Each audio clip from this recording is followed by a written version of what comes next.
Na, Mykolai, kokia jūsų yra nuomonė ant šių sužaistų rungtynių? Sveiki, rungtynės buvo labai įdomios. Daug veiksmo, adrenalino, taip pat daug smūgių į vartus. Ar esate laimingas laimėjus 5 rungtynės iš eilės? Esu labai laimingas, bet buvo daug darbo ir pastangų įdėta šioms rungtynėms. Džiaugiuosi savo komandos darbu. Ar tikitės pasiekti finalą ir laimėti šio sezono čempionatą? Aš tikiuosi, kad laimėsime šio sezono čempionatą, nes visa komanda intensyviai treniravosi ir nepraleidinėjo treniruočių. Bet aš visą laiką tikiu, kad laimėsime, nors ir koks stiprus yra varžovas. Ar esat pasiruošę kitoms rungtynėms šeštadienio vakare prieš vieną iš stipriausių komandų FK Žalgirį? Taip, esam pasiruošę. Kaip sakiau, esame įdėję daug darbo ir pastangų, todėl manau, kad šias rungtynes laimėsim.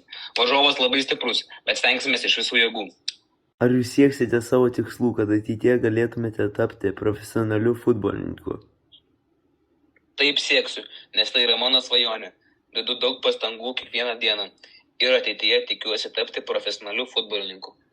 Ačiū labai, kad skyrėte dėmesio ir sėkmės ateinančiose rungtynėse. Ačiū Jums, buvo labai malonu.